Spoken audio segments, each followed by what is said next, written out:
All right, let's see if StreamYard is working. Oh, geez, it's already freezing up. Got to be more careful. Okay. Got that done notification. All right, all right. Seems like StreamYard is doing what StreamYard does. Welcome. Hope you all had a good weekend. Hope you all having a very good start to your week. We back live and in living color. This week we will be doing AFC preview. I'll be kind of giving you some of the storyline, some of my thoughts of the AFC teams as we get ready for the new season. For those who are coming out of hibernation, football is back. Training camps have started. We have seen the first week or so of preseason games. Um, I will just say this to kind of start off before we kind of get into the commentary tonight. I'm just happy, as always, when training camp starts and football is back. Listen, nothing against the NBA, nothing against baseball, nothing against any other sports. Um, but football is first and foremost my primary passion. But it has always been so easy to keep up with the goings on with football because the guys play one game a week. And it's so easy to digest, break down game by game. You start to see trends, that kind of stuff. Makes it much easier for me. It's just much easier to follow. And like I said, football is just my first love, man. This like doing NBA content, any other kind of Jesus Christ. Come on, StreamYard.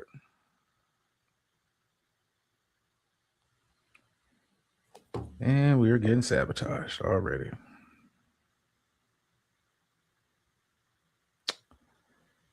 StreamYard, StreamYard, StreamYard.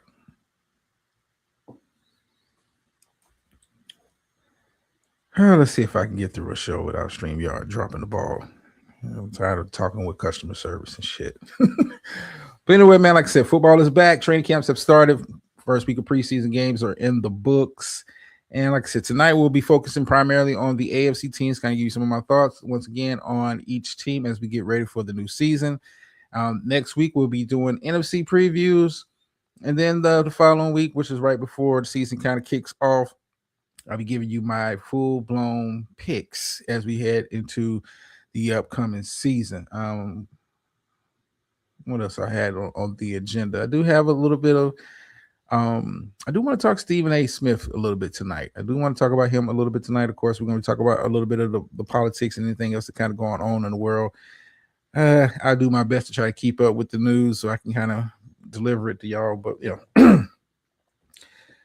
let's get into it. Let's get into and I will say this before we kind of get the show really rolling, really rolling. I think I got a bit of a message tonight. Stay tuned for those who enjoy that part of the show. Stay tuned for that towards the end of the show, pulpit session. I think I got a bit of a message tonight. God is good all the time. God is good. All right, so let's kind of get into these breakdowns. Give me just a sec, y'all. Let me get my notes and stuff together because I don't want to just be freestyling off the dome with this stuff. But let me kind of get myself together here. Get myself together. I do want to start with the AFC. I'm going to start with the AFC West. Um, just off initial thoughts, AFC West. Denver Broncos took control of this division last year. For those of you who didn't keep up last season, Denver Broncos won the division. Kansas City failed to make the playoffs, and we'll talk about that. And the Chargers made a little bit of noise, but still got some work to do. And the Raiders made some noise, of course, this off season, bringing in the number one overall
And the obligatory get kicked out of stream. Jesus Christ, man. Never fails. Weekly, weekly. How you doing, Ms. Murph? Listening from the clouds. Always a pleasure, man. Always a pleasure. Listen, I'm gonna have to kind of start from the top. Let's see. I'm glad it didn't really getting too much of a flow. I was getting there. I was building up. Didn't get too much of a flow. Some said something this ain't right. It came back over StreamYard, and of course the brother was booted out. Oh, Jesus Christ, man. I'm tired of talking to customer service about this, but let's kind of get back into it.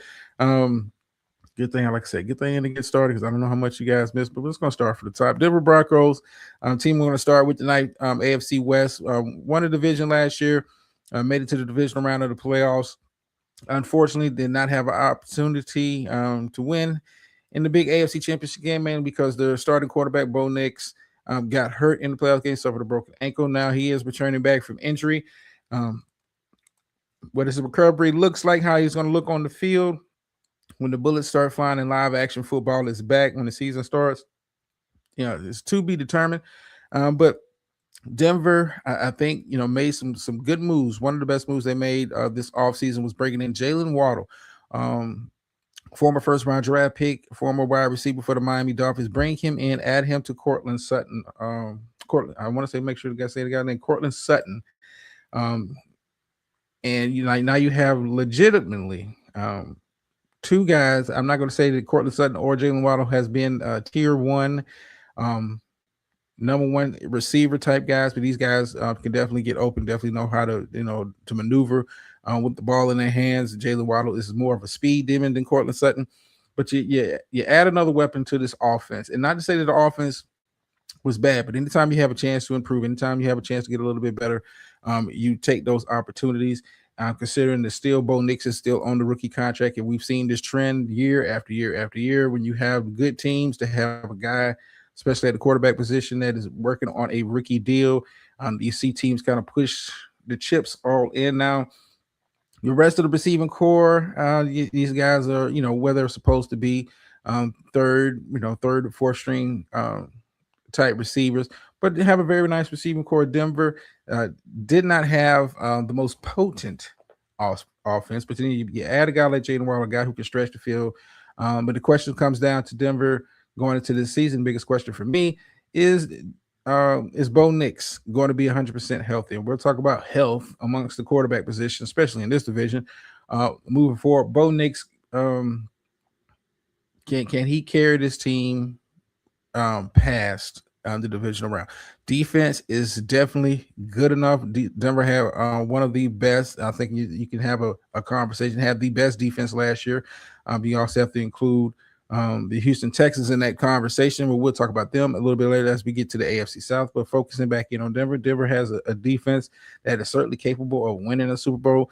But when Bo Nix went down, listen, I had Denver coming out of the AFC last year with a healthy Bo Nix. I think they get there, not to say that, not to poo-poo on New England, who did make the Super Bowl, but I think Bo Nix at the helm of this team was Denver just had a much better team than New England. And New England has a very good team, but I think Denver had a better team. Just when you have your starting quarterback go out, you have Stidham, the backup, guys has some starts in the NFL, but he's a career backup for a reason. Nix goes out and kind of throws it out the window. Now, can he stay healthy for the season? Bo Nix, like I said, is pretty mobile at the quarterback position. Like I said, it's not a Lamar Jackson, but the guy can move his feet. Is he going to be more of a pocket type quarterback going forward after suffering a broken ankle? We're going to see what he looks like I said, when live action starts, when the season starts. But Bo Nix and that receiving core, if they're able to, Bo Nix is able to come back healthy, Jalen Waddle is able to stretch the field like I can think he can. You have to respect the speed. Even if you don't respect necessarily Jalen Waddle's route running, excuse me, you have to respect the speed. And of course, Cortland Sutton, who had a very good year last year. I think Denver's offense is in a much better position than it was this time a year ago. With that being said, another thing you have to kind of pay attention to with Denver as far as this offense, have a new play call. Sean Payton is not calling the plays. Davis Webb, former backup quarterback for the Houston Texans, is now the started offense, not starting, but the offensive coordinator for the offense. I'm not sure how long. I'm curious to see what his play call is like. This is his first real time, you know, taking over the play calling responsibilities, and with the expectations of this team, how long can he hold on to those duties? I expect Sean Payton to still have some input into the offensive game planning. I expect Sean Payton to still have the authority at times to take over play calling duties. I'm just curious to see what that looks like. Like I said, Davis Webb, first time being a offensive coordinator in the league. This guy's still young. You know, this guy's still young, 31-year-old. But now he's the starting offensive coordinator, and the expectations are high. Like I said, the expectations are high for Denver. This is a team. If you got to go into the season, Denver is one of my picks to make the playoffs. I'm just gonna go ahead and kind of put that out there. Denver is one of my picks to make the playoffs. I think Denver has got to be looked at going into the season as one of the favorites in the AFC. When you kind of break it down with the defense that they have there, um, adding the addition to Jalen Waddle to the offense, Denver has got to be looked at as one of the leaders in the clubhouse as far as the AFC. Denver comes into the season for me as a tier one team. Comes in as a tier one team. But I'm curious to see what it looks like when Sean Payton is not calling the plays. Sean Payton, head coach, one of the great offensive minds of our generation, has, like I said, turnover play calling duties, but we'll see how long that lasts. If this offense struggles coming out of the gate, I expect to see Sean Payton more heavily involved in the play calling responsibilities. And if you got to be the guy calling the plays for the offense, what do you need the guy for? I'm just saying. Um, and the defense took a couple pieces going off. You had John Franklin Myers, who left in free agency, let go of Dre Greenlaw. But this defense is gotta be it's gotta be looked at as one of the, like I said, one of the best defenses. You just lose a couple good pieces on this defense, but this defense is well rounded. It's a team that gets after the quarterback. One of the top sacking teams, have a very good secondary. PS2, Patrick Surtain Jr. back there in the secondary. This team is built for a deep playoff run. It's going to come down to health of Bo Nix for me. I think you got to look at the health of Bo Nix as the biggest question mark going into the season for the Denver Broncos. But if he comes back healthy, Davis Webb is able to construct a very solid offensive game plan. I think the defense is going to do what the defense does, and Denver's got to be looked at as one of the leaders in the clubhouse, like I said, going forward into the new season. It's got to be looked at as one of the favorites going into the new season. Now, on the flip side of that, Kansas City Chiefs, biggest question mark for Kansas City. Is Patrick Mahomes going to be fully healthy?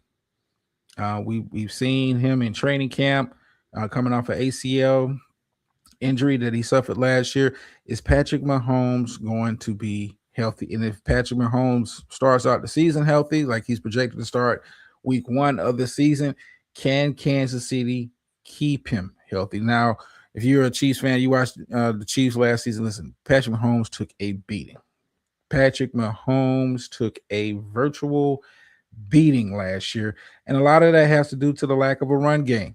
This team did not have a run game worth anything last year. Teams were able to just kind of pin their ears back, come at them in full force, but not having to really worry about any threat out the backfield. And Patrick Mahomes suffered the consequences. Patrick Mahomes was one of the leading rushers on the team. Half the time he was dropping back, he was running for his life. He had some questions along the offensive line, but Patrick Mahomes' health is going to be the biggest thing for Kansas City, because if Patrick Mahomes is healthy, listen, I understand they don't have the weapons that they had back in their Super Bowl days, but anytime you have a healthy Patrick Mahomes, you have Andy Reid calling the plays, and you have Travis Kelce still out there. In the addition of bringing back former offensive coordinator Eric Bieniemy, bringing him back into the wheelhouse to help the play calling duties up there in Kansas City. If you have all 4 of those things working together, this team is to be respected. They have a championship pedigree Patrick Mahomes is still one of the best quarterbacks in the league. Like I said, but his health has got to be the biggest question mark for Kansas City as we get forward this new season. Now, I do like them adding Kenneth Walker, former running back for the Seattle Seahawks, Super Bowl champions, winning Seattle Seahawks, bringing him over in the offseason in a big free agent move. I think that makes life a little bit easier, not only for Patrick Mahomes, able to be able to lean on the run game, but also with the play action, it allows Travis Kelce a little bit more time to separate in the passing game, allow those receivers who are not the best route runners. Has some good receivers out there, like a Rashee Rice, or like a Xavier Worthy. I like a couple of the young pieces they brought in this offseason through the draft and free agency. But if you have a reliable enough, like Kansas City run game does not have to be dominant for this team to be successful. But you got to have some kind of a run game. You got to have some kind of a threat. Listen, teams that do not have a run game or no threat to anybody. And you saw that last year with Kansas City. Kansas City struggled offensively. I think the addition of Kenneth Walker is going to make life a lot easier for those guys on offense. Makes life a little bit easier for the offensive line. Not having to hold up against a ferocious pass rush for 7% of the downs that are on the field. I think Kansas City is going to have a bounce back year offensively. Now, are they going to be putting up video game numbers? I don't think so. I like the receiving core, but none of those guys scare me. Xavier Worthy has Olympic track speed, but just, still got to work on his route running. Like I like Rashee Rice, but you never know what you're getting from Rashee Rice from time to time. But I do think the Kansas City's offense is going to be a lot better than it was last year. Listen, it has to be better. This was a simple addition of adding Kenneth Walker to that lineup. You gotta believe that this offense is going to be marginally better. It's going to be marginally better, but it comes down to the health of Patrick Mahomes. Like I said, he's looked good so far in training camp. Not necessarily looking like the old Patrick Mahomes just yet. But the fact that he's out there fully participating in drills and that kind of stuff after coming off an ACL injury says a lot. Says a lot about his commitment to getting back on the field. Says a lot about his commitment to getting out there to want to help with the team. But yeah, I like Kansas City. I like the move. Like I said, the move to add Kenneth Walker. It's not a Saquon Barkley to Philadelphia type move, but I think Kenneth Walker gives them a respectable running back there, a guy who they haven't had in a very, very, very, very, very long time. I would dare to say this is probably the best running back that Patrick Mahomes has played with thus far in his career. Now, on the flip side of that, as good as this defense is, defense did take a bit of a hit this all season, losing Trent McDuffie and then losing Jalen Watson. Both of those guys ended up with the Los Angeles Rams. You lose two Pro Bowl esque corners. I expect a dip in play from the secondary, and that's going to be kind of something that Steve Spagnuolo, a guy who is known for playing a lot of man heavy coverage sets for a team that likes to blitz after and get after the quarterback. Not having those two guys back there on the secondary, it's going to be a bit of an adjustment. Now, they did bring in Mansour Delane with their first round pick this year. Have a couple guys back there that have some kind of talent. They did bring back L'Jarius Sneed, who spent some years away from Kansas City playing in Tennessee. Did bring him back, so I think he's going to be able to, kind of help get these young guys up to speed. But Steve Spagnuolo's got some new guys on the back end of that secondary. I think he's going to have to adjust a little bit. If he kind of get these guys up to speed, but Kansas City, Steve Spagnuolo is always kind of put out a very good defense.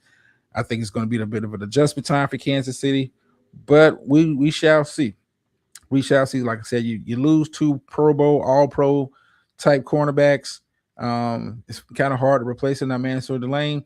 Like I said, number one pick for Kansas City, number 6 overall in the draft this past year, has a lot of talent. I want to say dude played at LSU. Yeah, I believe he played at LSU. Had a very good season last year. Some of the other guys that they have, former third round pick Noah Williams, like I said, bring back L'Jarius Sneed. So he's got some guys back there who got some talent who fit the mold of what he wants to do on the defensive end. The defensive side of the ball. But you're going to have to kind of get these young guys up to speed. You're going to have to, you don't walk away from 2 Pro Bowl corners and think you're not going to have a dip in play. It's just not going to happen. You're going to have a dip in play. And like I said, I talked about this a little bit earlier. Eric Bieniemy is back. I have been, if you've been any kind of supporter of this channel, I've talked about Eric Bieniemy on occasion. And we kind of followed his journey after he left Kansas City. How it's been kind of I would say up and down, but mostly down for him. But he comes back into the camp, taking over play calling duties in Kansas City. And if you are a Kansas City fan, or even if you're not a Kansas City fan, a lot of the success that they had when he was the offensive coordinator from 2018 to 2022, those are some of the best years offensively. You look at the numbers, just off the pure numbers for Kansas City when he was the offensive coordinator. That's was the peak of their Super Bowl run when he was the offensive coordinator. So they bring him back in house. I like that for him. That's more of a personal note kind of thing. Like I said, I've been following Eric Bieniemy's journey. I'm glad he's made it back to the NFL stage with an opportunity to prove himself once again. And let's move on with the I want to get into the Raiders. Raiders bring in number 1 overall draft pick quarterback from University of Indiana, Heisman Trophy winning, national championship winner, Fernando Mendoza. Now you bring him in. I expect to see him on the field at some point this season, but you bring in Kirk Cousins. Now, Kirk Cousins is a guy who knows how to do just enough to, and I don't want to kind of poo-poo the guy's talent, but Kirk Cousins is carved out a very lucrative career. But I think you bring in Kirk Cousins that stabilizes the quarterback position until Mendoza takes over. He will be the starting quarterback at some point this season. You do not draft a guy number 1 overall. You do not pay him with the number overall pick gets paid and expect him not to be on the field. Considering that the Raiders are not expected, I think they'll be much better than they were last year, but they're not expected to make any kind of push for the playoffs. I think if at the latest midseason, unless the Raiders have a phenomenal start to the season, I expect by the middle of the season, week 8, week 9. Mendoza will be started. I'm curious to see what he looks like when he's out there playing against NFL talent. Now granted, he is a rookie, so it will be a bit of a learning curve once he do get on the field. But he's got some nice weapons out there to kind of play with. You have Ashton Jennings cutting off his rookie year. I expect him to have a much better year than you have probably one of, if not the best, probably the best young tight end, but one of the best tight ends in the NFL, Brock Bowers. You have him as a weapon out there. You have some guys at wide receiver. You have a lot of speed out there. Traditionally, the Raiders like to draft speed, but these guys really haven't produced just yet. Like I said, but Mendoza's got some weapons once he does become the starting cornerback. Like I say, got a run game and Ashton. I do like the young guy that they drafted this in this past draft, running back out of South Carolina, Mike Washington. I think he's a perfect complement to an Ashton Jeanty, more of a speed threat than a Jeanty. But you got some pieces to kind of work there with if you're the Raiders. But how soon will Mendoza get on the field? I say at the latest, week 8, week 9. And that's unless, Kirk Cousins goes out there and ball and had his team flying high like 6, 7, and 1. But I think Mendoza eventually gets on the field. But he's got some weapons to work with. But my expectations are low for the Raiders coming to the season. But I think they'll be much better. Now, the curious case of Max Crosby. Max Crosby, who was originally going to the Baltimore Ravens in a trade this past offseason, but injury concerns caused that deal to be brought off. Now he is back in Vegas. I'm gonna be honest with you, man. I'm gonna be honest with you. Now I think Max Crosby going to Baltimore would have been a big move for Baltimore, but Max Crosby staying with the Raiders and with some of the guys that they brought in. As far as like the linebacker position, you bring in a Kobe Dean, you bring in a Quay Walker, two very athletic linebackers. Bring in a Terrence Johnson at the cornerback position. You bring in some guys that, the Raiders actually spent some capital this past offseason and bringing in guys that can help this defense, because this defense was one of the worst last year, even with Max Crosby out on the field. I think the Raiders are going to be much better than advertised. I think this is an improved team. Now, do they match up across the board talent-wise with the rest of the teams just in their division? No.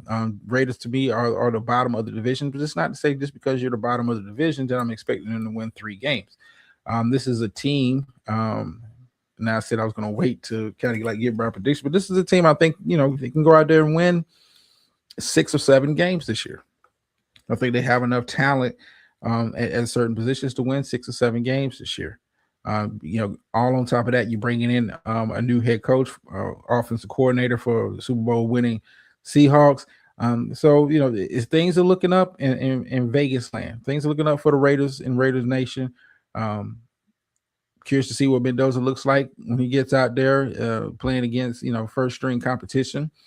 And not playing against guys in the preseason, but I'm curious to see what he looks like. Like I said, you have Kirk Cousins right now, pencil. I'm gonna say pencil. I ain't gonna say pen.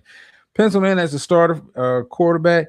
But I think the Raiders are going to be able to make a little noise.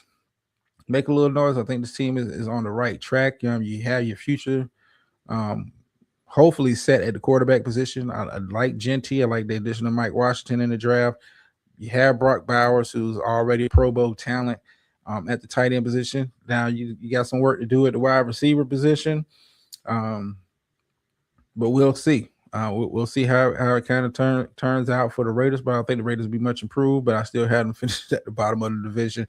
And rounding out the AFC West, you have the Chargers coming in. I think the biggest question coming in for the Chargers this year: can their offensive line hold up?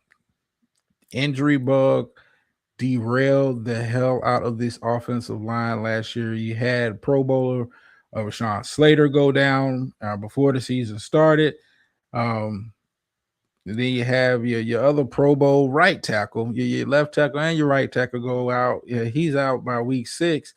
And Justin Herbert took a beating. I want to say, let me look at the stats real quick. Had 54 sacks. This offensive line allowed 54 sacks on Justin Herbert. Justin Herbert took a beating. Last year. Now, granted, Chargers still had a very good season last year, but Justin Herbert took a beating. And you saw you bring back your 2 Pro Bowl tackles, you bring back your 2 Pro Bowl bookends. That's definitely going to help. But they went out there, kind of, fixed up the interior of that line with some of the signings and, the draft. Hopefully Justin Herbert is going to be well protected. I mean, the 54 sacks is a lot of sacks. I'm looking at the stats. Career, he was sacked for a career high 54 times. 268 pressures taken. Was under pressure 43.3. Both of those was leading the league last year. Offensive line has got to be the biggest thing with the Chargers. If this offensive line holds up, the Chargers can definitely be in the conversation of not only for winning this division, but also be joining those teams in that tier 1. I think the Chargers have the talent. You have Justin Herbert. I like some of the weapons that they have on the offensive side of the ball.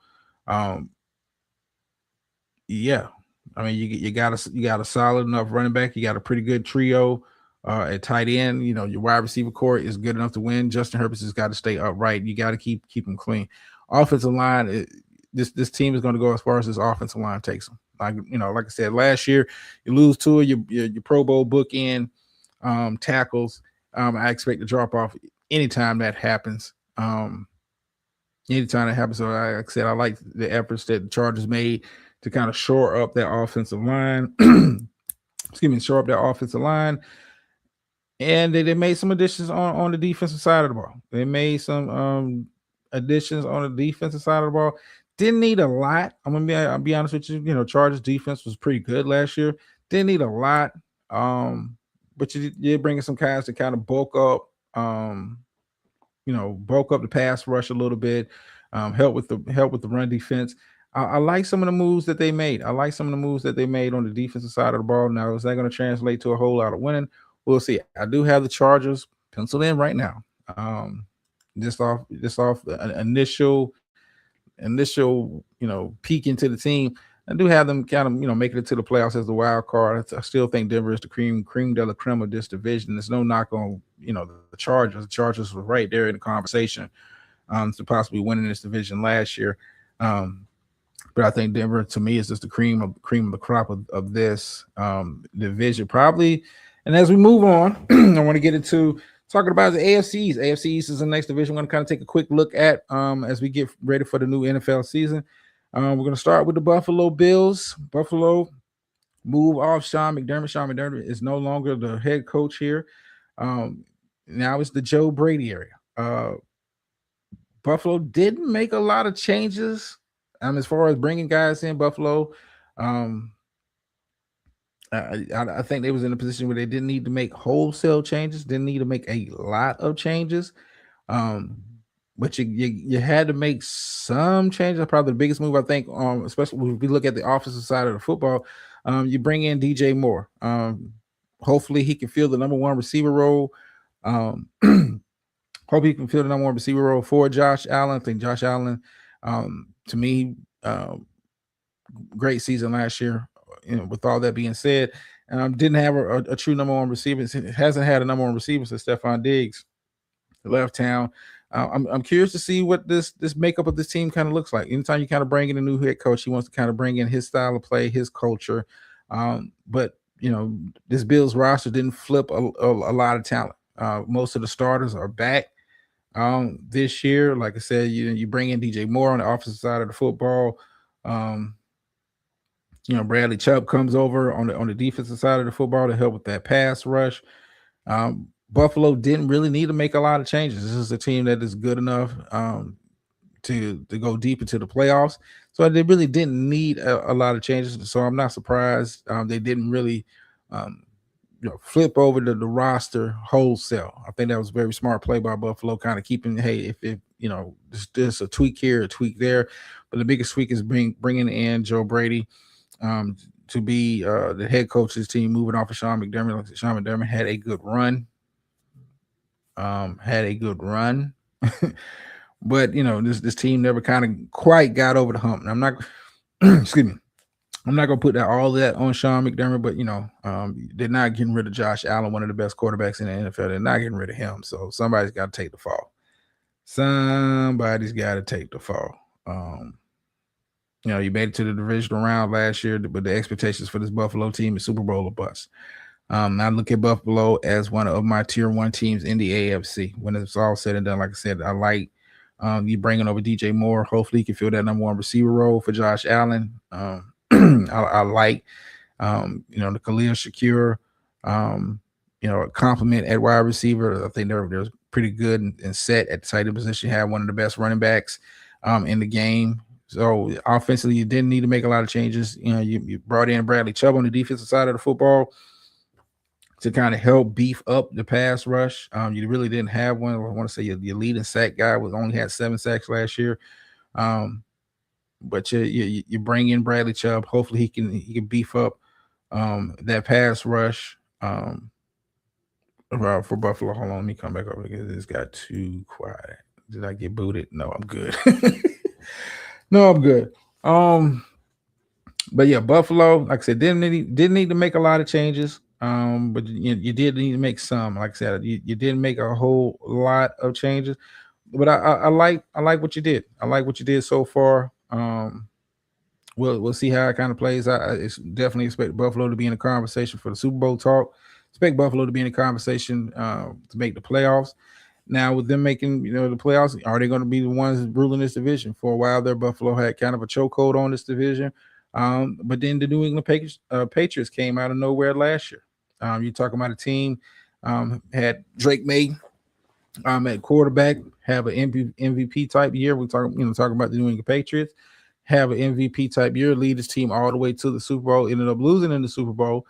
And one of the reasons why, this team kind of struggled in the Super Bowl, lack of a number one receiver. So this team goes out, and we talked about this ad nauseum, when you have a guy on a rookie deal, you push your chips in a lot more and a lot easier to do that because you're not having to pay him. But you bring in AJ Brown. You bring in a legitimate, regardless of how Philly fans feel about AJ Brown. AJ Brown is a legitimate number one receiver in this league. You bring in AJ Brown to be the number one, and a move a lot of people are really not kind of talking about. Um, you know, not only do you bring in a number one with AJ Brown, but you bring in Romeo Doubs, former wide receiver for the Green Bay Packers. You bring him into the number two spot, and you still have the talent that you had. They got you to a Super Bowl. Just the guys. I'm talking about the Mac Hollins, Demario Douglas. I think Butte's still on the team. You got there to the Super Bowl with Drake May, solid run game, and some guys, just some guys at the receiver position. Stephon Diggs was wide receiver last year, but he's past his prime. He's not a number one anymore. Still a very good receiver. Still a very good receiver. We'll talk about him as we talk about the NFC next week. But you bring in AJ Brown. I look at this as a move. I think New England taking this move makes them a serious contender. And they don't want to be looked at as a flash in the pan because I don't think anybody saw New England having the season that they had last year going into the season. I know I'm be honest with you, I definitely didn't. I thought Drake May was going to be a good quarterback, but I wasn't expecting him to play at the level that he was playing at last year. I didn't expect this offense to be as competent as well. I thought they was a couple of years off. Couple of years too early. That's just my opinion. And that's all this show is about, my opinion. But I like the move. Be aggressive. You made it to a Super Bowl. You obviously want to run it back, and it's not going to get any easier. When you look at the teams, and not just in your division, but the teams in your conference. All these teams kind of made changes to kind of push themselves a little bit above you. And I think New England, I said AJ Brown, I think he comes in with a brand new attitude. I'm going to be honest with you. I know a Philly fan is listening to this right now thinking this is slander. But I think Drake May, at this point in his career, skill-wise, is a little ahead of Jalen Hurts. So, I mean, if AJ Brown was able to kind of put up the production he was putting up in Philadelphia, was putting up the production he was putting up in Tennessee, if he can replicate just that, and as being as a true number one receiver, he's going to get the ball a lot. They do have a competent running game. Have a competent running game in New England, but Drake May, you want to capitalize on the talent that he has at the quarterback position. Like I said, you go out and bring in AJ Brown. I like the addition of Brown. I love the addition of Doubs. I think Romeo Doubs, very underrated wide receiver, a guy that doesn't make the headlines, but just makes plays. Very good route runner. You can work him out of the slot. He can work on the outside to a degree. But I like the addition of Romeo Doubs. AJ Brown is AJ Brown, but I think the addition of Doubs take this receiving core over the top, and New England's definitely going to be in that conversation for Super Bowl talk this year. Definitely, the expectations are there. You're not sneaking up on nobody this year. So offensively, I think they'll be fine. I think they'll be fine on the offensive side of the football. Defensively, I think you got to, look at getting more of a pass rush from the outside. But that's just nitpicking. I think that's just nitpicking. Mike Vrabel came in, did the job that he did. First season back in New England, led this team to a Super Bowl. The expectations are there. You're not sneaking up on anybody anymore. What do you do? What do you do? Going forward, like I said, I think New England's definitely going to be in a conversation. It's going to be a dogfight between them and Buffalo for this division. I think this is pretty much a two-team division. I'm not going to spend too much time. I will talk about the other teams because that's part of the show. Let's kind of get into it. It's not really much to get excited about. If you're a fan of these teams, you look at Miami, complete overhaul. Everybody gone damn near except for the head coach, who in my opinion should have been gone. Um, but you get rid of Tua, injury prone as he is. You get rid of him. Tyreek Hill's gone. Jalen Waddle's gone. And you bring in Malik Willis, who was backup quarterback last year for Green Bay, looked good in a couple of starts. And now he is a starting quarterback um, for the Miami Dolphins. But what does he have? He doesn't really have a lot of talent around him. Outside Devon Achane, very good running back, who they re-signed up, but it's not. Miami is going to be. Listen, if you're a Dolphins fan, be patient. You got Malik Willis, who doesn't have a lot of starter experience, but is getting paid, pretty good money to come in here and kind of give you better production than you got with Tua. And Tua, the only problem with Tua was the guy was hurt all the time. The guy was hurt all the time, but when he was in there, and was able to stay healthy, was very productive. We don't know what we get. You got a question mark at the quarterback position. You got a question mark at the wide receiver position. Like, these guys don't really scare anybody. You talking about your wide receiver course, pretty much a bunch of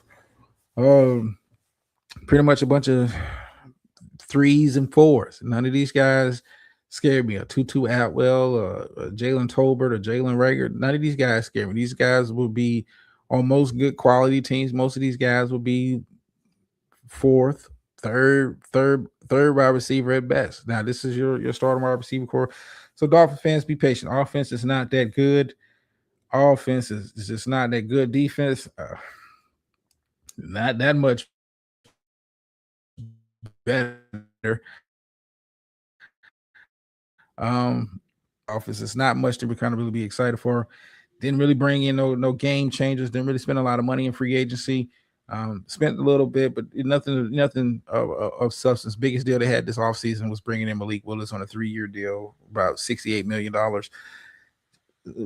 Dolphins, I expect you to be honest with you, man. I expect the Dolphins to be fighting for the number one seed in the number one spot in the draft. This is just not a lot to get excited about. I like Achane as a running back. Wide receiver core leaves a lot to be desired, and you never know what you're getting from Malik Willis. It's the reason why he's been a backup since he's got drafted some years ago. Physically, he's got a lot of talent, but it's never been able to kind of put it together. Like I said, had a couple good starts in Green Bay. Took that, cashed in, got paid. But it's I don't know what this team's going to look like. You lose Tyreek Hill. You get rid of Jalen Waddle. Offensive line is not the greatest. Just like, what do you get excited about? Defense is not, it's not a lot of guys there that you see flying to the ball. Just Dolphins. Listen, I'll be surprised if the Dolphins win 6 games. I'm gonna be honest with you. I'll be honest. If they win 6 games, I'll be surprised. I would definitely be surprised. Closing out this division, you have the New York Jets. And I think I like to stretch. I like to reach sometimes, but I feel like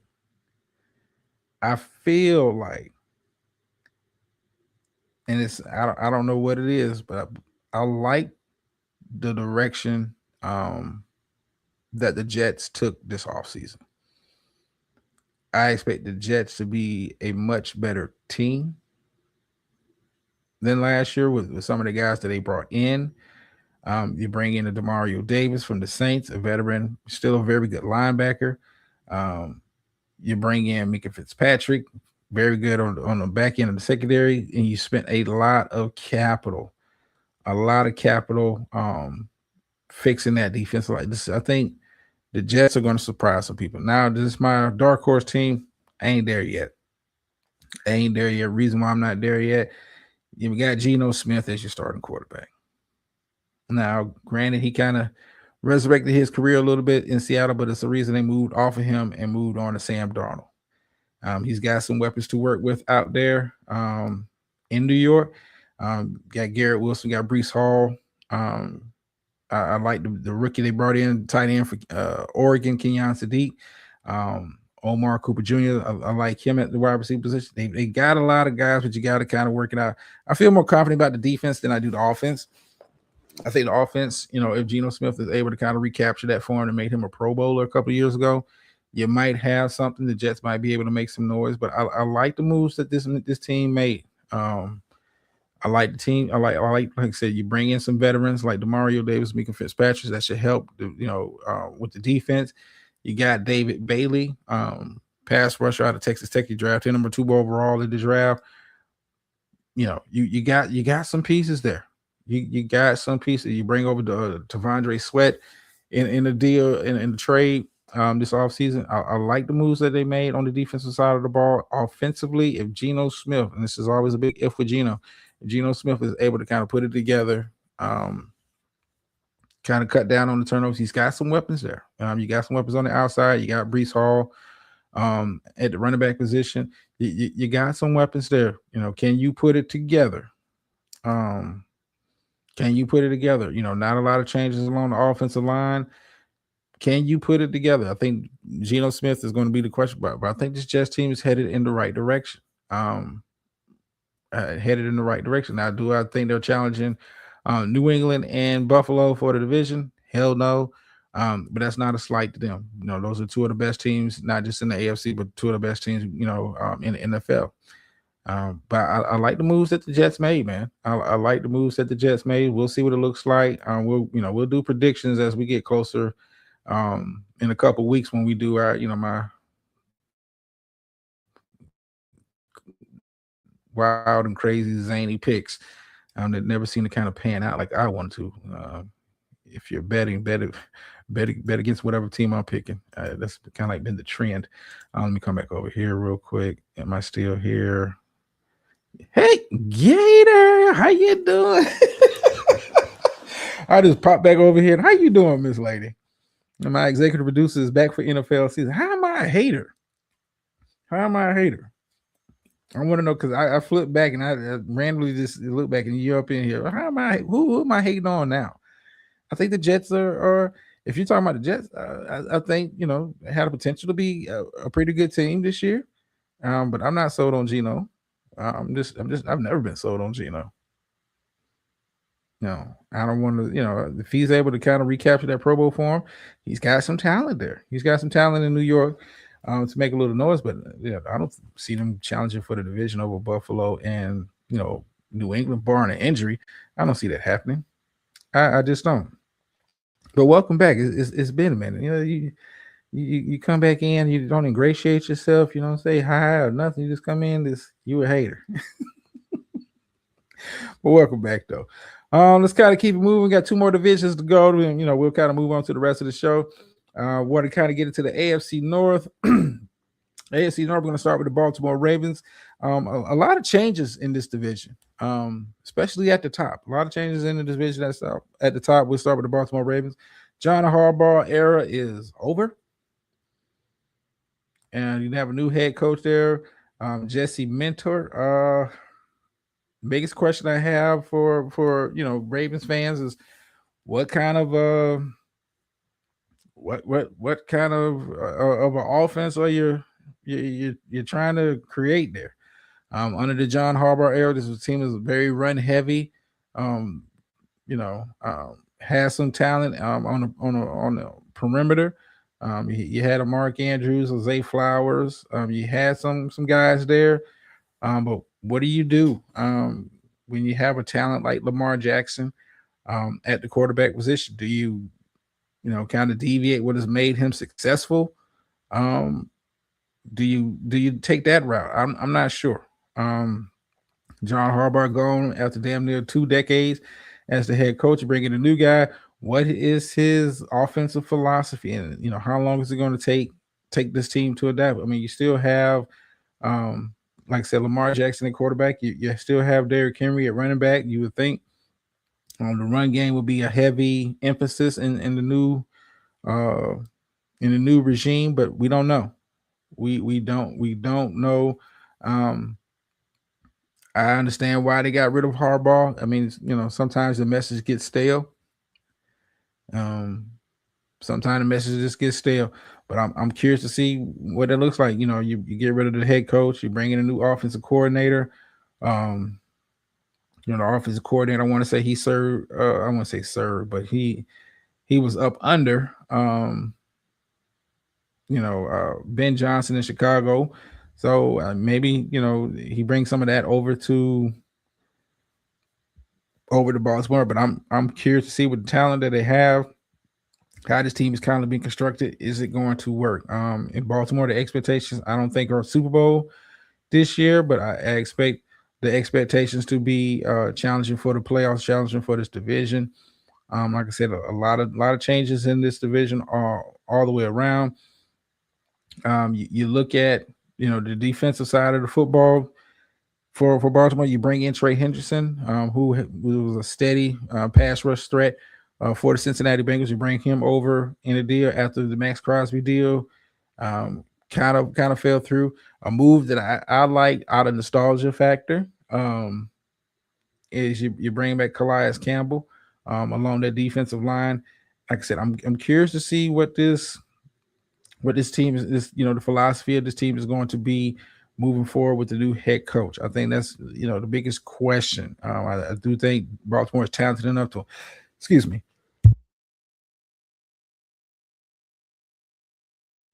Okay, I'm back.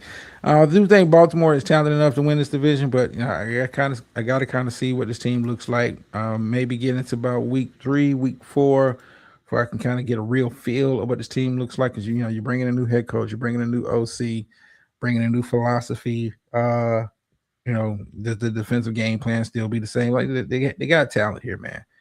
They got talent here. You guys still have Kyle Hamilton, one of the best safeties on the back end of the defense. You got talent at the cornerback position. I expect the defense to be leaned on heavy as this offense kind of works through the adjustment period of learning a new offense.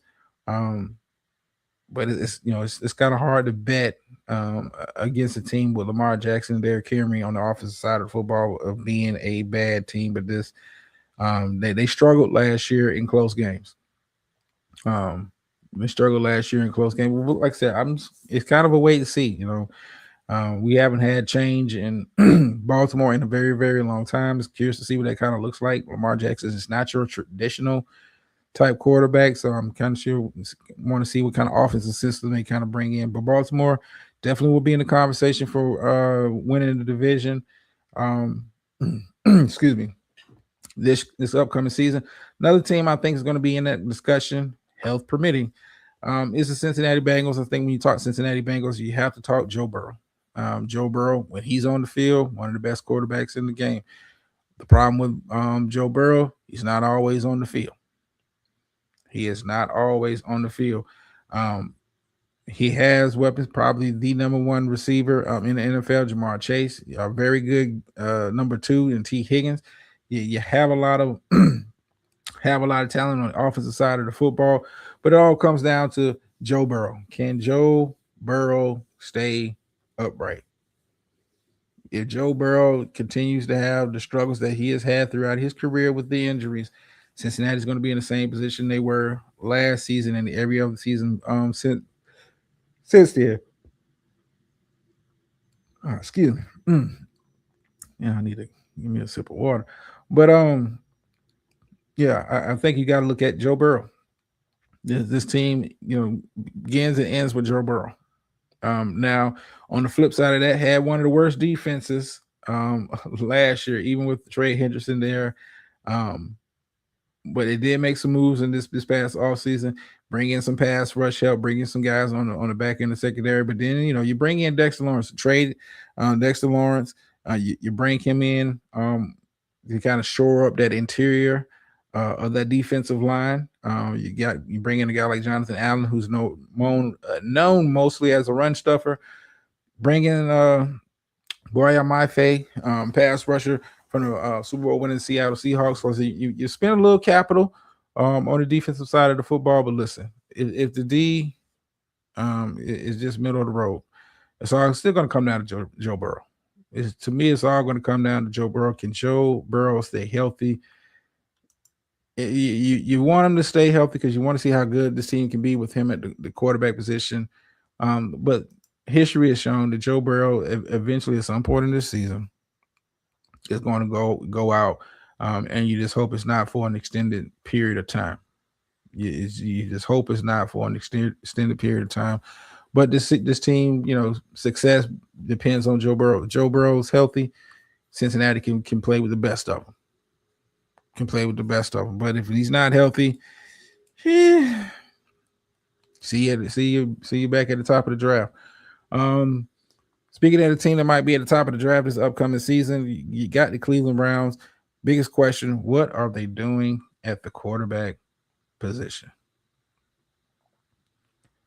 What are we doing at the quarterback position? And we had the same conversation last year with the Cleveland Browns.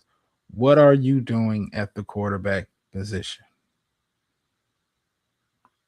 Now, I don't want to sound picky, but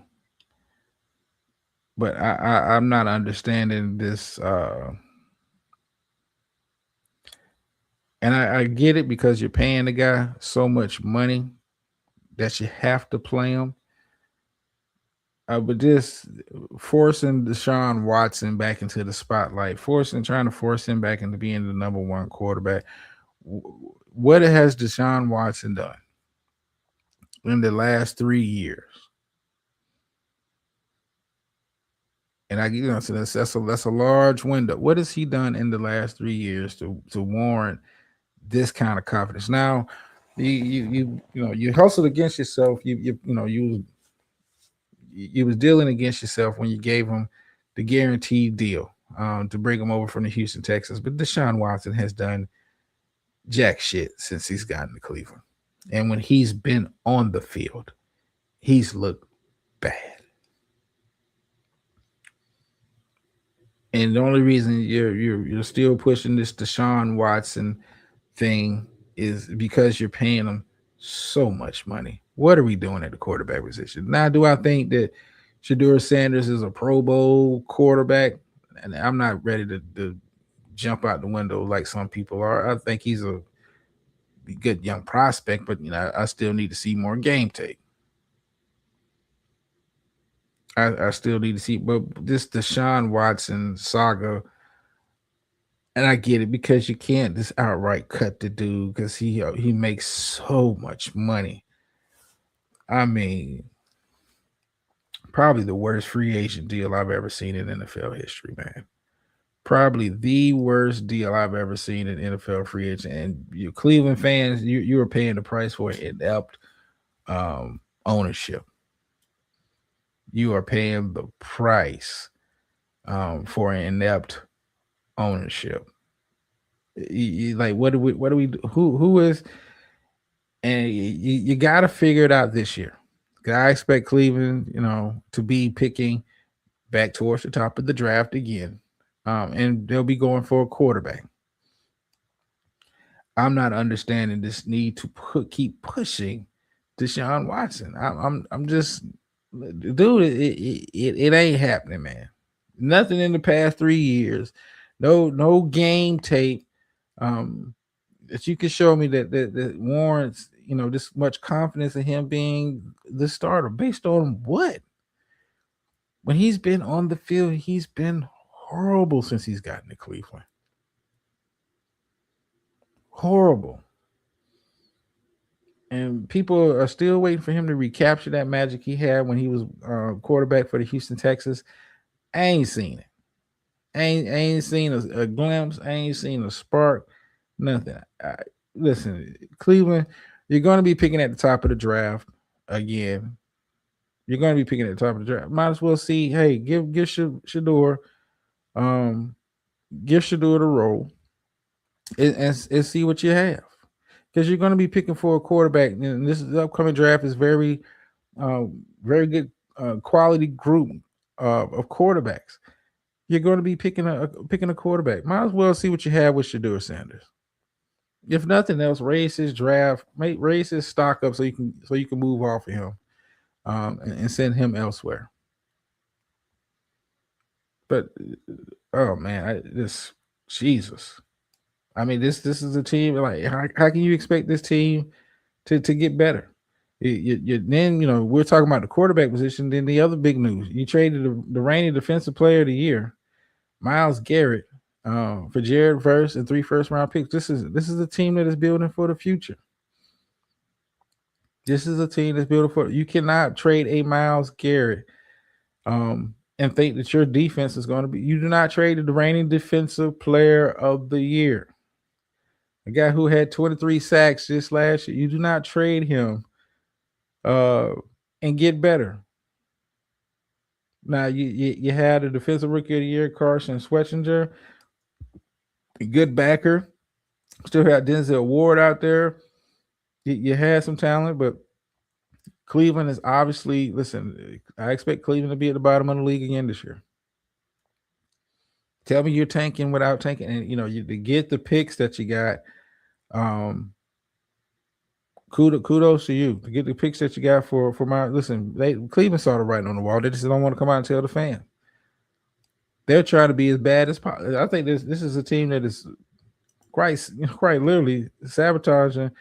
Hey twin, how you doing? Yeah, Gator don't slid back up in here. Slid back, she done been out. She done been out for so long. Don't slid her ass back up in the house. But Cleveland, listen, Cleveland is setting themselves up for failure, man. Setting themselves up. They want to be hell. They want the number one pick. Just come out and say it. And you got some talent here to work with. You got some talent on the offensive side of the football, but Deshaun Watson can't take advantage. He hasn't shown a picture to take advantage of it in the past 3 seasons.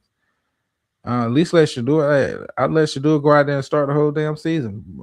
Burn them out. Listen, you're not going to get no value off of Deshaun Watson. You're not.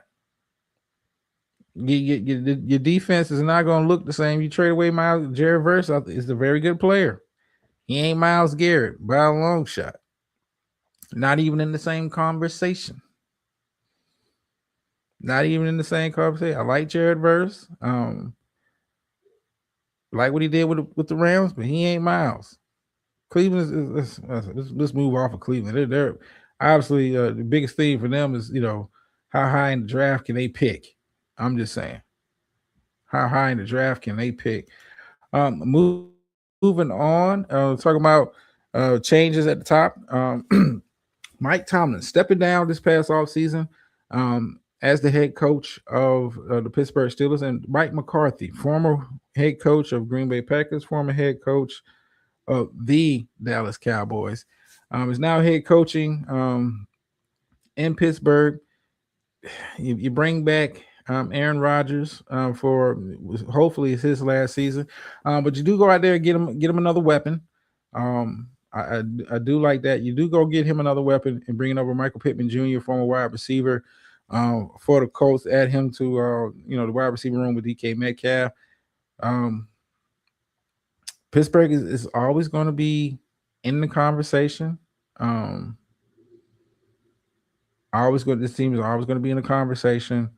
To challenge for the division it's just a Pittsburgh coach. Very rarely do you see Pittsburgh be bad.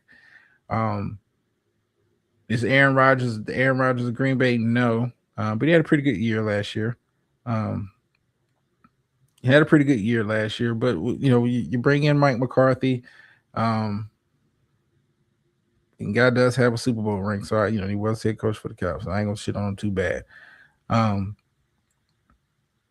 Like I said, you do have some talent. I do like the fact that you brought in Rico Dowdle, who had a very good little stint at Carolina last year. You bring him in at running back to team up with Jalen Warren. You have Metcalf. You bring over Michael Pittman. So offensively, I think this team can be okay. Defensively, you got some kind of work to do. You got to got some work to do on the defensive side of the ball, improving in some areas. But Pittsburgh traditionally, but that's with Tomlin at the helm. This is a team that has traditionally had winning seasons.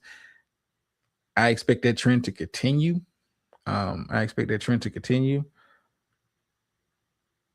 But It's not a lot to be excited about for Pittsburgh. If you're a Pittsburgh fan, Mike McCarthy does have a ring. I can't take that from him. And Aaron Rodgers is back. Like I said, Michael Pittman Jr. I like the addition of him. With Metcalf, give Rodgers two big wide receivers on the outside. What are you going to do? I think this team is got to be looking at the future at the quarterback position. You got to be looking at the future. I don't think they have the future on their roster, but I may be wrong. They did draft Will Howard last year, former quarterback for the Ohio State, and then you bring in Drew Aller, former quarterback for Penn State. You draft him in the third round this year. Aaron Rodgers, if he can stay upright, I think he'll remain the starter. Um, it's not a lot to be excited about, as far as going into the season with Pittsburgh. It's not a lot to be excited about, this team as a whole. I think Pittsburgh will be right there in the conversation for the division. Um, yeah, like right now, I had, if you put a gun to my head, I would probably pick Cincinnati. I ain't gonna lie to you. I would probably pick Cincinnati. This off for some fact. I think they got the best quarterback when healthy, in that division. There's no knock on Lamar Jackson, but this Joe Burrow, when he's healthy, is a different kind. And I'm not sure what the offensive scheme is going to be for Baltimore. So off this gut reaction, I got Cincinnati winning that division. Cincinnati winning that division. Let's move on finally to the AFC South.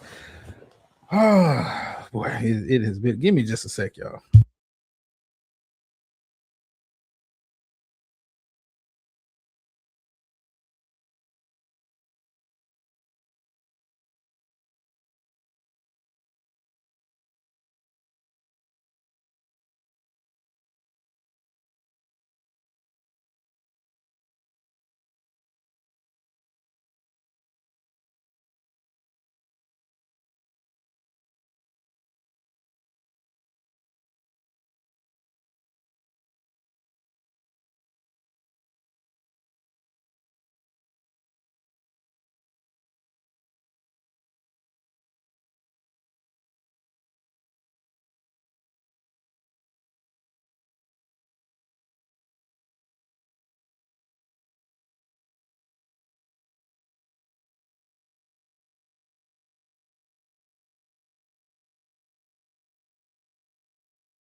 All right, I'm back. I'm back. Okay. Let's go close this AFC preview out with the AFC South. To be creme de la creme of this division, it's got to be the Houston Texans. So we'll start with them. Houston Texans defense, no question. One of the best defenses, if not the best defense in the league last year. I mean, you had Will Anderson, Daniel Hunter killing it. You had the secondary playing at a great level. Linebacker core. I mean, it's not much to really kind of get into it and poo-poo about defensively. I have no questions that Houston's defense is going to be back in the conversation for being the best in the league. The questions you got to have with the Houston Texans, if you're going to have any questions, what are you doing along the offensive line? What are you doing along the offensive line? It derailed your season last year. And it's you made some additions. These guys, you made the addition. They don't really move the needle. You don't really move the needle. And with the offensive line play being a big question mark, CJ Stroud. Had a sensational rookie year. Last 2 years, a middle of the road quarterback. I'm not gonna lie to you. Middle of the road quarterback does have some weapons on the outside, and Nico Collins and Tank Dell. Hopefully he'll be back from injury. But CJ Stroud has not looked good. He's looked like an average after sensational rookie year. CJ Stroud has looked like an average quarterback. Offense held the Texans. I'm going to be honest with you. Offense held the Texans back from making it to the Super Bowl last year. Defense was good enough good enough. The defense was that damn good. It almost pushed this team to a Super Bowl, but this offense starts with the offensive line. But CJ Stroud quarterback play was just not up to par. Was just not up to par. To me, it's got to be a big year for him. If you want to move into that upper echelon of quarterbacks, considered in this league, but offensively, I'm not too excited, but I still think Houston's defense is good enough. It's that damn good. That this team can win the division this season. But they've got to do some of that offensive line. Hopefully, the additions that they made to the offensive line, with all the pieces that they kind of brought in, first round draft pick this year, a couple moves in free agency. We'll see. But the offensive line left a lot to be desired last year. This offense left, it was Houston probably had one of the ugliest looking offenses all year long. It just not. It was not appealing to watch, but this defense was just lights out, and I expect the defense to be lights off and carry them again this year. Speaking of being carried, we're going to move on to the Indianapolis Colts. You have Daniel Jones. For you Giants fans out there, Danny Dimes or whatever they want to call him, when he was playing for New York, goes to Indianapolis, takes over the number one role, but gets hurt. Gets hurt last year. We don't know what we're getting when he gets back, but he had a surprisingly good year coming off of I would say up and down tenure with New York. Had a pretty good year with the Colts until he kind of went down with injury. You do return Jonathan Taylor, who just signed a nice little extension to stay in to stay in Indianapolis. You got some pieces. You got some pieces there for the Colts. But the question mark, this has kind of like been a running theme through the AFC. Question mark at the quarterback position. Can Daniel Jones turn back healthy, first of all? And can he return back to the form that he was playing at? Daniel Jones, had a very good year last year.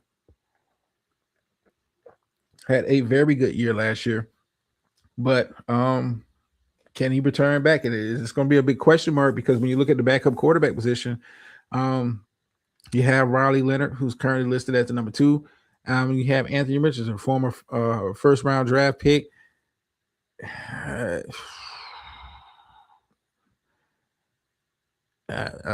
hate to say this about Anthony Richardson because I thought he was a nice talent, but he's requested a trade. But dude, I doubt Anthony Richardson makes. I'm gonna be honest with you, man. I wouldn't be surprised if they can't get a draft pick for dude. I'm talking like Anthony Richardson value has got to be about 5th round at best. It's got to be 5th round at best. Because he's that talented. It's got to be 5th round at best. But his I mean, you're in danger of your career being over, dude, before it even kind of gets started. But we'll see. But the quarterback position, definitely the biggest question mark for the Colts coming into this year. I do like some of the pieces that they have on the defensive side of the ball. Like you did bring in Sauce Gardner last year in the trade to add to that secondary. Didn't really have that much of an impact on the back end. But we'll see. We'll see. Like I said, you do have some pieces along the defensive side of the football. I think early on it's going to be a very Jonathan Taylor focused offense as we kind of get Daniel Jones back into the groove of things. And Indianapolis, very well coached team. Shane Steichen has done a very good job since he's gotten to Indianapolis, all things considered. But yeah, I think this team will definitely be in a conversation for the division. I think Houston is the cream of the division, but that's not the poo-poo on these other teams, because this is a very good division overall. Speaking of a very good division overall, I saw her earlier. I see she slid back out the door again. Gators' favorite team, the Jacksonville Jaguars. Question mark. Couple question marks for this team. Is Trevor Lawrence ready to step into that next tier? That has been a running question. Um, but just out of this curiosity, what are you going to do? What are you going to do with Travis Hunter? With Travis Hunter, who ended up getting hurt last year. What do you do with Travis Hunter? Do you kind of push him to one side of the football and kind of use him in spot duty? I think that's be the most used. Honestly, I'm gonna be honest with you. When you look at the wide receiver position for this team, um, I will push Travis Hunter more towards being my full-time wide receiver and part-time corner. But what do you do? I mean, what do you do with Travis Hunter? I mean, he's best. I think he's better served as a corner. I mean, but you look at your wide receiver position. Brian Thomas Jr. is not, had a down year last year, but it's not a lot of weapons out there for Trevor Lawrence. Added to the fact that Travis Etienne, I'm sorry, Travis Etienne, who moved on to New Orleans. You have a couple good running backs behind, but Travis, what do you do with Travis Hunter? What do you do with Travis? I mean, he makes, if he focuses on one side of the football, he makes the team a little bit better. But what, you can't keep playing this dude split duty. He's not. He didn't make it through the first season. I don't think he'll make it through another season. And I don't care what kind of, I guess he wants to play every down, but this ain't college, dude. This is not college, and you found that out the hard way with your injury. This is not college. I think Jacksonville will definitely be in the conversation for the division. Trevor Lawrence had a pretty good year last year. Still not in that tier one of quarterbacks, but that's a bit of a naps. What's going on, naps? Trevor Lawrence is overrated. Well, I feel the same way about him. I think Sunshine just they want him to be looked at in that ilk of a Patrick Mahomes. He just has not produced like that, especially when we come to the playoffs. It's just not produced like that. But I think Jacksonville is a good enough team. Especially on the defensive side of the football, I think the team is good enough to get back into the playoffs. I'm just curious, what do you do with Travis Hunter in year two? What do you do with him? I would just really just have him focus on one side of the ball. I think he's more. I think he's a better cover corner than a wide receiver. But when you look at the wide receiver position, I think you need a lot more help there, especially if you're trying to maximize the talent level of Trevor Lawrence. So we'll see what Jacksonville kind of does with that. We'll see. But yeah, that is and like I said, we'll get into the NFC next week. And then of course the following week, right before the season kind of starts, I'll kind of get my in stone picks and predictions of where I see, the NFL season kind of going. But, I'm glad the NFL is back, man. If you haven't had a chance, take in a preseason game. You're seeing a lot of third, fourth, fifth string guys, but, it's football, man. It's professional football. Glad that it's back. Okay, I've been running my mouth this long. So let's kind of get into, the transition. I want to get into the politics portion of the show. I'm not going to spend too much time on it, and I'm going to beat your head about it. We're all aware of what's going on with Trump and his war with Iran. It is, you have to kind of keep up with this war, because every other day it's like a new twist and turn into it. You've had reports come out late last week that sailors were jumping overboard.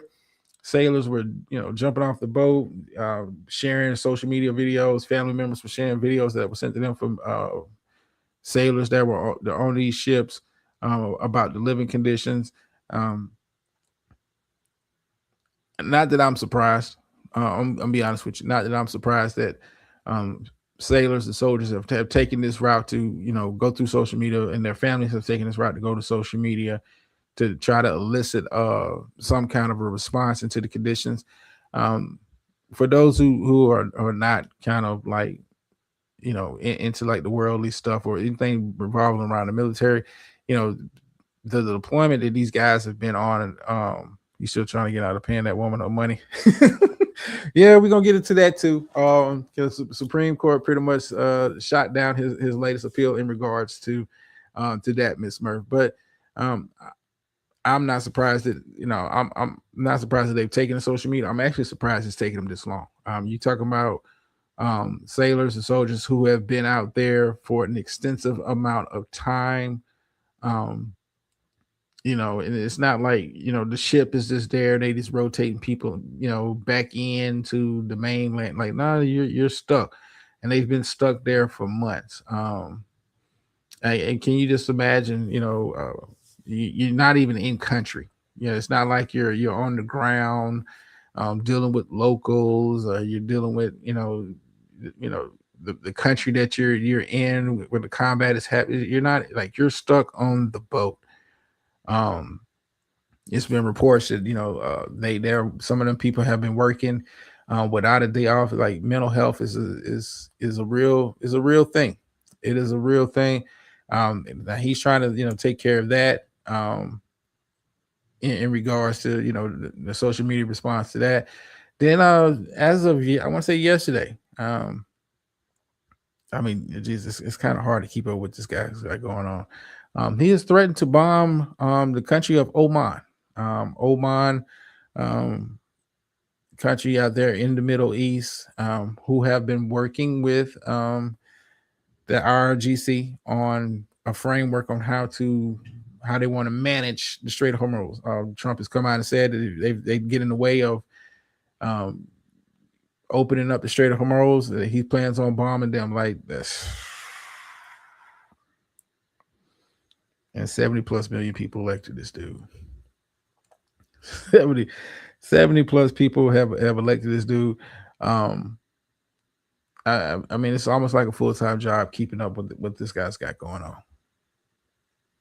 It is a full time job.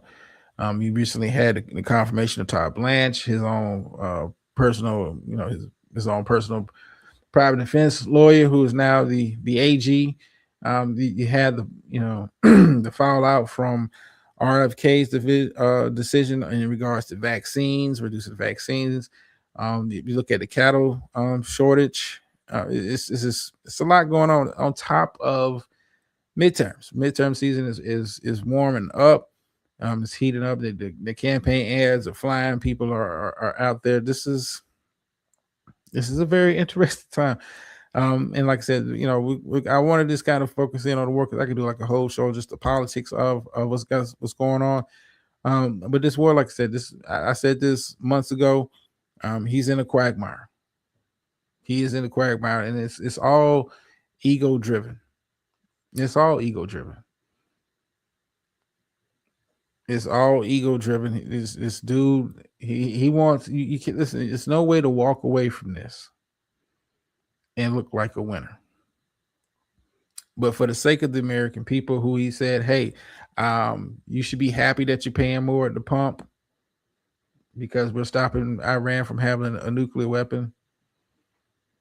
That's the mindset of this guy. Like, it's no, you're in a quagmire. It's no way to come out of this looking clean. Adding to the recent reports that Jared Kushner and has had I would say a tense back and forth with Netanyahu in regards to the Gaza deal. Who said, Netanyahu said pretty much that Israel would not participate in the ceasefire unless Hamas is completely disarmed. So pretty much saying, I'm going to continue doing what I'm doing in Gaza. I'm gonna continue doing what I'm doing in southern Lebanon. Damn, what you talking about, my American? I wouldn't even call us partners, man. I mean, you almost treating America like subordinates, but that is a story for another show. That is a story for another show. But yeah, this is no way to kind of walk out of this looking like a winner. And if anybody has followed this guy has followed this administration, it is about looking like a winner. Ms. Murph brought up the Gene Carroll case, in which he was ordered to pay $5 million worth of damages, plus other things, for losing that civil case. He's taking it all up to the Supreme Court. Supreme Court is shot it down. Like, this guy does not want to be looked at as a loser. The self-image, his self-image is ruining America's standing in the world, is hurting Americans. When you talk about cost of living going up. Why? Because you want to satisfy some fetish of being a wartime president. I mean, you see some of the memes that he's posted. When you're hanging out with General MacArthur and George White. Like, what is this?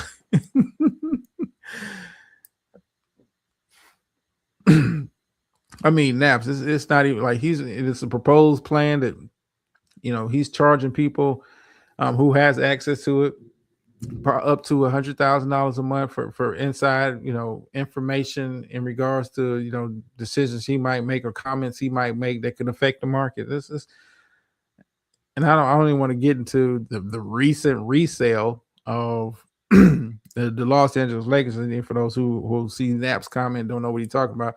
Los Angeles Lakers have been sold again for a record $12.6 billion. Now that pretty much is MAGA related in regards to, I'm not surprised, man. I'm not surprised. The Lakers are still the Lakers, man. The Lakers are still the Lakers, but who own the team is irrelevant. Who you put out on the court is more important to me. But you look at this Trump,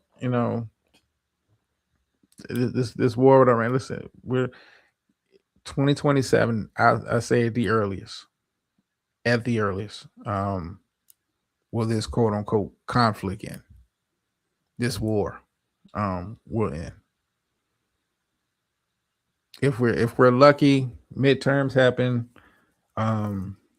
Democrats are able to win maybe the House, maybe the Senate. Then you start, seeing some pushback from Congress in regards to this war. He's told you in so many words. He doesn't care about the me's and you's and Joe's and Smoes. No, it's about lining his pockets, creating generational wealth for his family and his friends. It's like we don't matter. I mean, this is who he's been his entire life. We don't matter. If you can't put $1 in his pocket, he don't want nothing to do with you. And that includes all these goofies that voted for him, 70 million plus that voted for him. But that being said, I've run my mouth for an hour and a half. Brother is getting a little bit tired, a little bit winded. Thank y'all for taking the time out to listen to little old me. As always, it's always appreciated. I do want to get into the pulpit portion of the show. I think I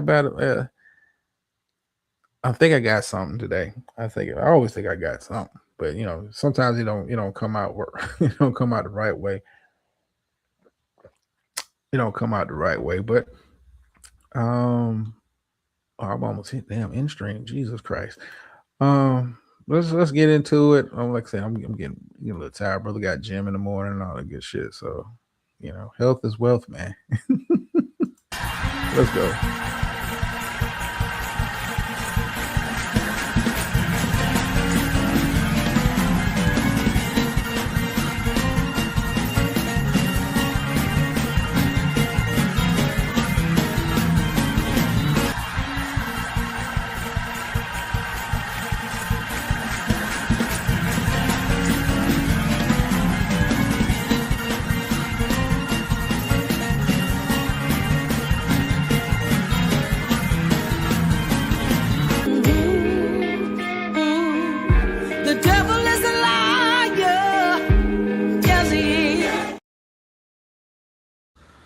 All right. Okay. Am I good on the StreamYard? Okay. Yeah, I'm good. That pulpit portion of the show. That's why I try to leave you guys off with some positivity, some, hopefully to make you help you get through your day, help you get through your week, man. Sometimes it's for you, sometimes it's for me. But the message for today is happiness is a choice, not a result. Hmm. Let me don't worry, I'll break it down. But I'm gonna repeat that. The message for today: happiness is a choice, not a result. And I know somebody's gonna be like, what are you getting at with this one? Where you going with this one? Well, you gotta understand, man, like nothing will make you happy until you choose to be happy. No person can make you happy unless you decide to be happy. For example, like you can have all the money in the world, and unless you choose to be happy, you won't be. And I think, we have to you have to really understand that it's like, happiness is at the end of the day, it's a choice, not a result. Some people think, man, if I get to this point in life, if I do this, or if I, um, if I get married, I'm gonna be happy. Or if I have kids, I'm gonna be happy. You know, at the end of the day, man, happiness is a choice. Happiness is a choice. You know, I'm a little older. I would say I'm a little older, but you look at some of our elders, and and I like to kind of get personal when I do this portion of the show. But I remember, um, my great grandmother, this being happy, and you thinking like you living in a house, didn't have no central heating in there. You had fans, or you just had the door open, just letting whatever kind of breeze come through there. You didn't have the latest electronics. You had old furniture, and to me, as a young man, you like, I couldn't live like this. This is I don't I want to be having this, and I want to have that. But you get older, you realize happiness is a choice. She was happy with what she had. She was happy to be where she was, uh, living where she was living. She was happy. And then say happiness is a choice, not a result. Nothing will make you happy unless you choose to be happy. And some people, have a hard time understanding this, man. Happiness don't come to you, it comes from you. Hello, somebody.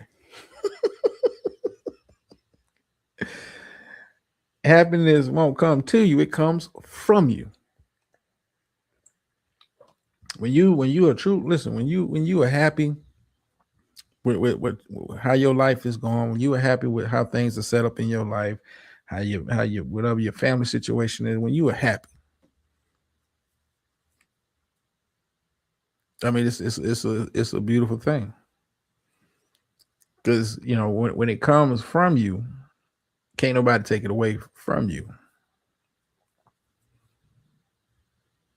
Let me break that down for some from slow people. That when it comes from you, can't nobody take it from you. You have people out here that who spend their days, trying to take happiness from people, feeling like if I do this to this person, or you know I cause this to happen, that's going to cause them uh pain and discomfort, or whatever. Them people, man, listen, them ain't happy people. Listen, them ain't happy people. But then again, you can't take happiness from me because it didn't come from you. It came from me. So that's kind of the message I want to kind of close out with tonight, man. Sometimes it goes over people's heads, sometimes it don't. But hey, remember, man, happiness is a choice, not a result. So let's just kind of keep that in the back of your head as you kind of go out through the rest of your week. and all of the good stuff, man. Like I said, thank you for taking time out to listen to Little Old Me. Hope you enjoyed the show. Yeah, football is back. Of course, next week promo NFC. We will be talking heavily about those Dallas Cowboys. So if you're sick of the Cowboys talk, I advise you to skip next week's show.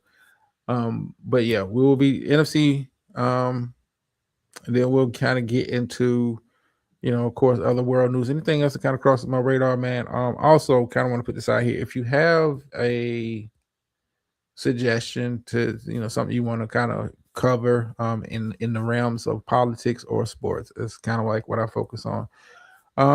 If you have any suggestions or something that you think I might want to take a look at or talk about further, hey, feel free.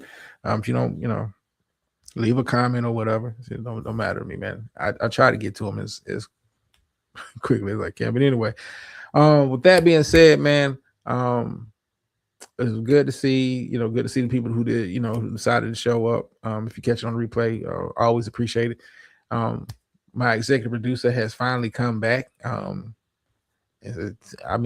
took a break, but damn, she enjoyed the hell out of her off season.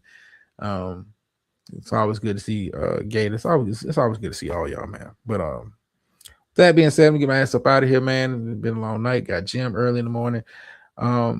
End you off with the phrase that pays. Sometimes you win, sometimes you lose. But every time you learn. And I'm out.